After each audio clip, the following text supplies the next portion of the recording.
우리는 목적 없이 어쩌다가 우연히 태어난 그리고 목적지 없이 떠돌다가 사라져버리는 그런 존재가 아니에요.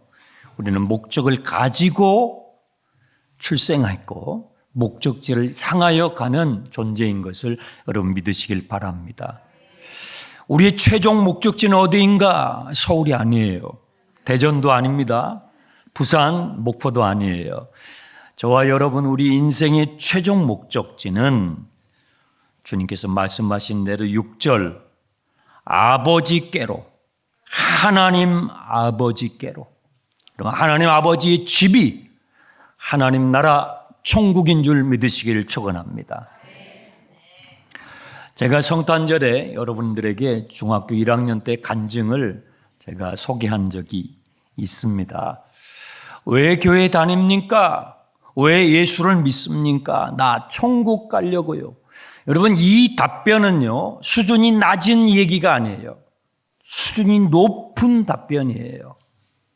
예수를 믿으면 천국을 소망하게 돼 있어요. 동의하십니까? 군대 갔다 온 분들은요 앉으면 무슨 얘기? 군대 얘기를 그렇게 합니다. 고생을 많이 했거든요.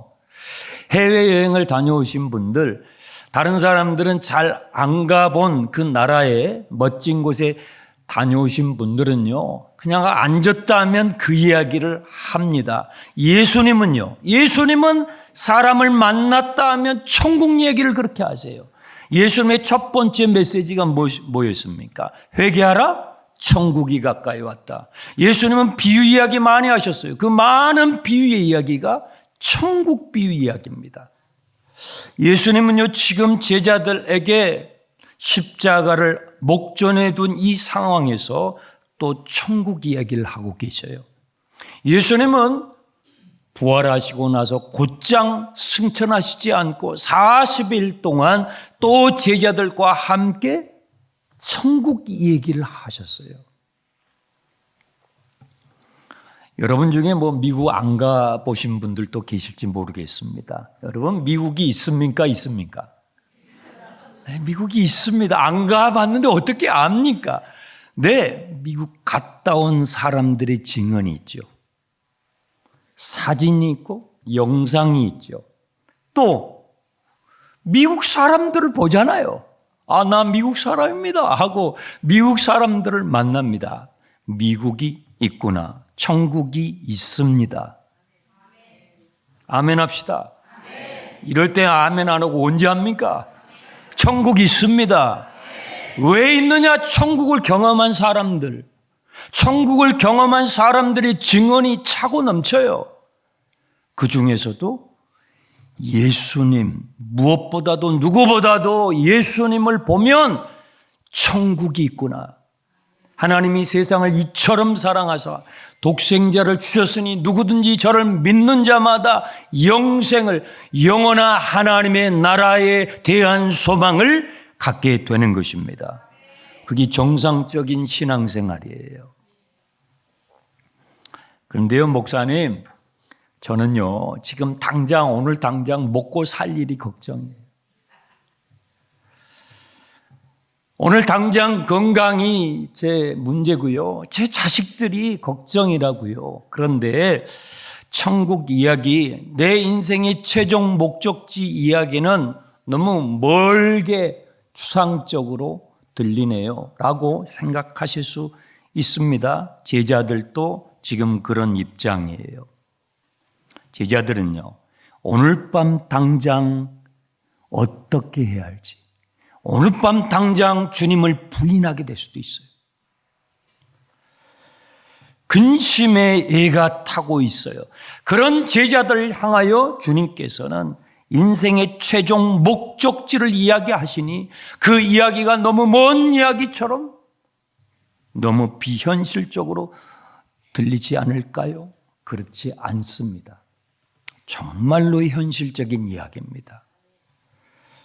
여러분, 가야 할 목적지가 분명한 사람과 가야 할 목적지가 분명하지 않는 사람의 삶은요 완전히 달라요.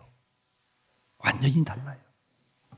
내가 가야 할 목적지가 분명한 사람은 잠깐 헤맬 수는 있어요. 잠깐 불안할 수도 있어요. 잠깐 우울할 수도 있어요. 하지만 가야 할 목적지가 분명한 사람은 절망하지 않습니다. 허무에 빠지지 않아요. 하지만 가야 할 목적지가 분명하지 않는 사람은요, 그 사람은 헤매다가 삶의 무의미에 빠집니다. 허무주의의 늪에 빠져서 호적 되다가 삶을 끝내고 말아요. 그래서 마귀는 우리를 목적지 없음으로 몰고 갑니다. 인생의 최종 목적지 같은 건 없어 하고 이것을 부정하게 만듭니다. 목적지 없는 삶을 살게 합니다. 여러분 잘 들어보세요. 목적지가 상실되면요, 삶의 목적과 의미를 상실하게 돼요. 목적지가 상실되면요, 목적지를 향한 길도 상실해버려요. 목적지 없음, 길 없음, 진리도 없음, 생명도 없음이 돼버려요. 그래서 예수님은요, 내가 곧 길이요, 진리요, 생명이라고 하신 겁니다.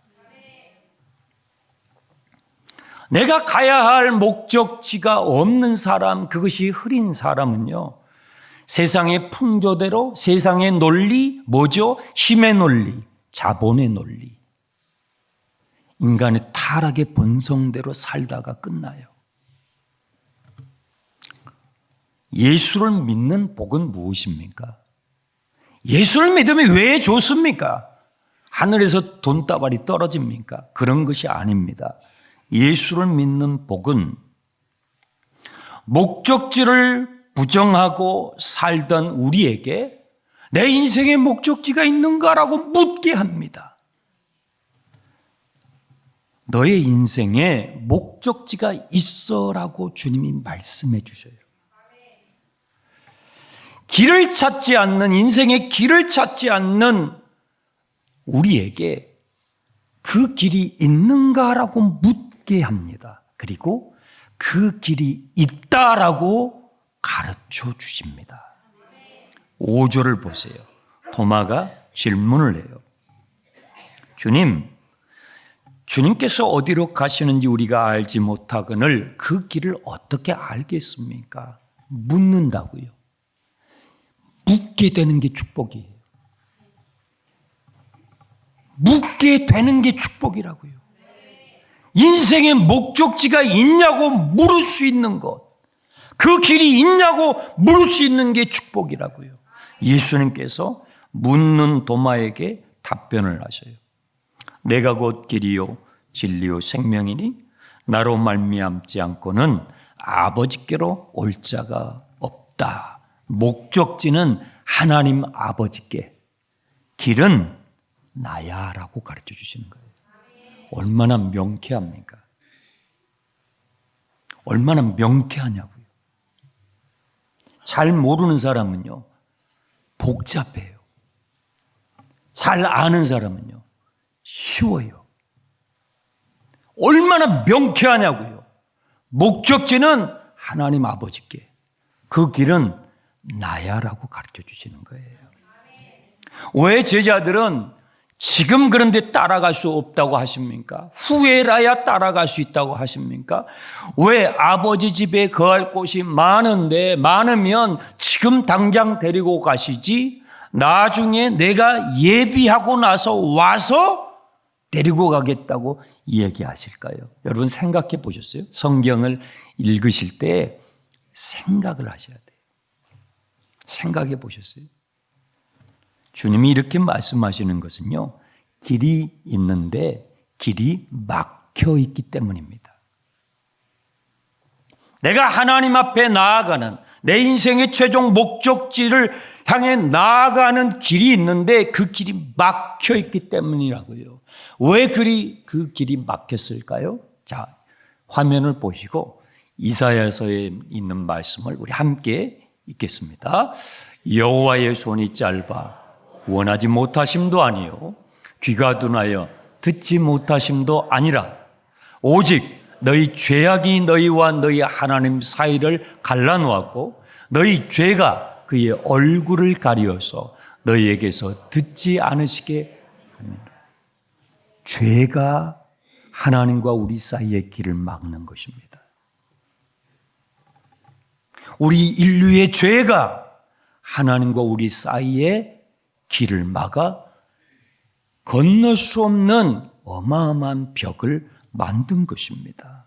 그러면 이 죄로 인하여 막혀있는 길, 이 죄로 인하여 막혀있는 길을 어떻게 주님께서 여시겠다는 것일까요? 로마서 말씀 함께 읽습니다. 모든 사람이 죄를 범하였으며 하나님의 영광에 이르지 못하더니 그리스도 예수 안에 있는 속량으로 말미암아 하나님의 은혜로 값없이 의롭다 하심을 얻는 자 되었느니라. 아멘. 속량 대신 갚는다는 거예요. 십자가로, 주님의 십자가로 이 죄로 막아버린 이 길을 주님께서 뚫어 여시겠다는 얘기를 하고 계시는 거예요. 그래서 여러분, 예수님은 이 세상의 수많은 여러 개의 길들 중에서 하나의 길, a way가 아니라 유일한 길, the way인 것입니다. 이 막혀있는 인생의 죄로 인하여 막혀있는 이 길을 십자가로 뚫어낼 수 있는, 그리고 우리에게 생명을 줄 수 있는 분은 유일한 예수 그리스도밖에 없거든요. 공자가 해주지 않아요. 석가모니가 해줍니까? 마음의 시 해줍니까? 여러분이 할 수 있습니까? 제가 할 수 있겠습니까? 영원한 생명은 영원한 존재라야만이 줄 수 있는 것입니다. 그분이 예수 그리스도이십니다. 그런데 혹자는요, 이 말씀 내가 곧 길이요 진리요 생명이니 예수님이 유일한 길이라고 하는 이 말씀을 혹자는 오해해서 성경은 너무 편협되고 성경은 너무 독선적이어서 관용이 없어. 왜? 유일한 길이라고 하는 게 거슬리는 것입니다. 그렇게 오해하는 분들이 있어요. 심지어는 교회를 다니는 신자들 가운데서도 이 말씀을 왜곡시켜서 심한 경우에는 욕으로 사용합니다. 이럴 때 사용합니다. 나는 예수 믿으니까 천국 갈 테니까 너는 예수 안 믿지 지옥이나 가라. 이렇게 욕으로 사용하는 못된 진짜 수준 낮은 교인들이 있습니다. 여러분, 이것은 완전히 오해한 것입니다. 성경을 못 읽는 것입니다. 성경을 잘 읽어야 돼요. 여러분, 예수님께서 지금 요한복음 14장 6절에 이 말씀을 하시는 시점이 어떤 시점입니까? 예수님께서 체포되시기 직전이에요. 예수님이 십자가를 지시기 하루 전이에요. 장소는 어디입니까? 최후의 만찬을 하시는 장소예요. 대상은 누구입니까? 조금만 있으면 배신 때리고 도망칠 사람들 앞에서예요. 그러니까 천국 갈 수 있는 자격이라고는 일도 없는 사람들, 구원받을 수 있는 자격은 전혀 없는 사람들에게 지금 이 말씀을 하고 있는 것을 여러분 놓치면 안 돼요. 자격이 있어서 천국 갈 수 있는 소수의 사람들에게 이 말씀을 하신 것이 아니라 전혀 자격이 없는, 구원받을 자격이 전혀 없는 너희들 같은 이 세상의 모든 죄인들, 그들이 하나님 아버지께 돌아올 수 있는 그 길을 만들어 내시고야 말겠다라는 주님의 말씀인 것입니다. 조금만 있으면 주님을 배신하고, 조금만 있으면 도망치고, 조금만 있으면 주님을 모른다라고 부인하고 갈 그 사람들, 그들이 다시 돌아올 수 있는 길, 다시 용서받을 수 있는 길, 그 길로 반드시 너희를 하나님 아버지 앞으로 데리고 가고 말겠다고 하는 주님의 열심에서 나온 말씀인 것입니다. 그래서요, 여러분 7절을 보시면 너희가 나를 알았더라면 내 아버지도 알았으리라. 이제부터는 너희가 아버지를 알았고 또 보았다. 여기에 이제부터라는 단어가 강조입니다. 새로운 시점이다. 새로운 시대가 열린다 그 말이에요. 이제부터. 왜요? 내가 십자가를 칠 거니까. 너희들처럼 전혀 자격이 없는, 구원받을 천국 갈 전혀 자격이 없는 모든 인생들을 향하여 내가 길을 만들어 낼 테니까 새로운 시대의 도래를 주님께서 십자가를 앞에 놓은 시점에서 선포하시는 말씀인 것입니다. 제자 빌립이 예수님의 말씀을 듣다가 질문을 해요. 8절, 주여 하나님 아버지를 우리에게 보여주십시오. 그러면 속이 다 시원하겠습니다. 여러분 성경에는 그렇게 써져 있죠. 저도 그렇게 써져 있습니다. 여러분 이게 기가 막힌 교수법이에요. 여러분 누군가에게 무엇인가를 가르치는 사람의 자리에 있는 사람의 고민이 뭔지 아세요? 내가 이것을 가르쳐줘야 돼요. 이게 너무 중요해요. 소중해요. 이걸 가르쳐줘야 하는데 그걸 들어야 할 사람들은 뭐하고 있죠? 고개를 숙이고 있다 이거예요. 안 들어요. 졸아요. 그러니 얼마나 답답한 노릇입니까?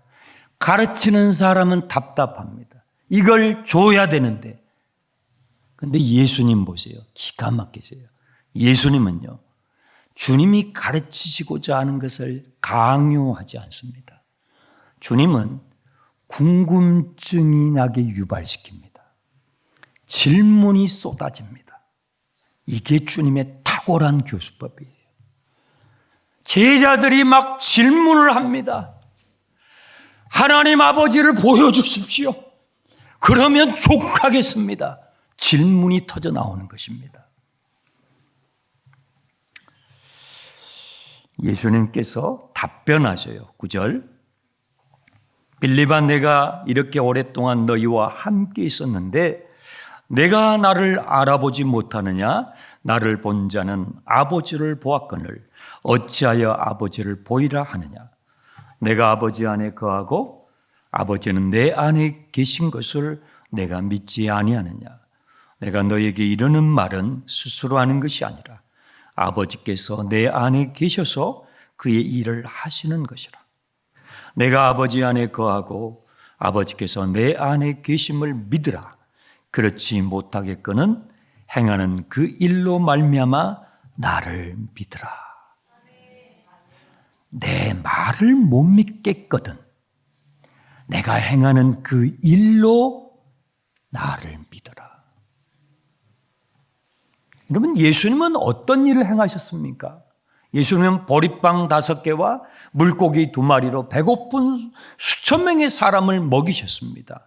주님은 그 능력으로 어떤 일을 행할 텐데 나의 행하는 그것을 보고 제발 믿어달라는 것입니다. 주님은 우리의 눈에 보이지 않는 미세한 원자와 분자를 바꾸셔서 물을 포도주로 바꾸셨는데 그 능력을 가지고 어떤 일을 행하시겠다는 것입니다. 주님은 38년 동안 베데스다 연못에서 쓰러져 고통하고 있는 병자를 주님께서 고치셨는데 그 능력을 가지고 무엇인가 중요한 일을 행한다는 것입니다. 그것이 무엇입니까? 사람은요, 힘이 있으면 힘 자랑하려고 그래요. 조금만 힘이 있으면 자기가 뭐라고 된 것이냐 힘 자랑하려고 그래요. 그런데 주님은요, 자신의 그 힘을 가지고 무엇을 하겠다는 것입니까? 십자가를 지시겠다는 것입니다. 빌립아, 네가 나와 함께 이렇게 오랫동안 있는데 내가 누구인지 모르겠느냐? 나를 본 자는 하나님 아버지를 본 것이다. 내가 하는 말을 가지고 나를 못 믿겠거든. 내가 행할 일을 보고 나를 믿어라. 여러분, 왜 십자가가 하나님의 하나님 되심을 드러내는 결정적인 사건일까요? 하나님은 어마어마한 능력이 있지 않습니까? 그런데 왜 그렇게 나약한 십자가가 그 하나님의 하나님 되심의 영광을 가장 결정적으로 드러내는 사건이 될 수 있을까요? 왜 그럴까요? 여러분, 올 한 해 살아가시면서 부부싸움 해보셨습니까? 해보셨습니까? 네, 고맙습니다. 저도 1년에 한두 번씩 싸워요. 저도 부부싸움을 합니다. 왜 부부싸움을 합니까? 부부싸움은요, 사소한 것으로 싸웁니다. 부부싸움을 할 때 무슨 인류의 번영과 뭐 이런 거 없습니다. 그런 거 없습니다. 아주 사소한 걸로 싸웁니다. 그런데 이 싸움은 쉽게 멈추지 않습니다. 점점 더 큰 싸움으로 확대됩니다. 왜 그렇죠? 10년 전, 20년 전, 50년 전 연애했을 때부터 묵은지를 막 끄집어내기 시작합니다. 상대방을 이겨야 하니까, 내가 반드시 이겨야 하니까, 이기려고 하니까 더 싸우게 됩니다. 여러분이 싸웠어요? 그러면 속이 시원합니까? 아주 코너에다가 몰아넣었어요. 그냥 찍소리 못하게 만들었어요. 이겼어요, 오늘은. 그러면 여러분이 속이 편하고 기쁩니까? 통쾌합니까? 유쾌합니까? 그렇지 않습니다. 정반대입니다. 왜 그렇습니까? 그것이 진정한 승리가 아니기 때문입니다. 그러면 진정한 승리는 무엇입니까? 우리의 무력과 우리의 힘으로 거기다가 거짓말까지 보태가지고 상대방을 찍소리도 못하게 코너에 몰아넣어서 꺾어버리는 그것이 승리가 아니라는 거예요. 진정한 승리는요, 상대방의 숨을 쉬게 해주는 것입니다. 진정한 승리는 상대방을 한 인격으로, 상대방을 한 존재로 존중해 줄 수 있는 것입니다. 상대방을 한 존재로 세워서 그에게 생명을 줄 수 있는, 그로 하여금 숨을 쉬게 해줄 수 있는 것이 진정한 승리입니다. 그런데요, 그런 승리를 얻으려면 내가 가지고 있는 모든 실력을 가지고 내가 가지고 있는 모든 힘을 다 동원해서 상대방을 두들겨 패가지고 꺾어서는 안 되고, 내가 가지고 있는 모든 실력을 동원해서 상대방을 꺾는 게 아니라 누구를? 나를 꺾어야 하는 것입니다.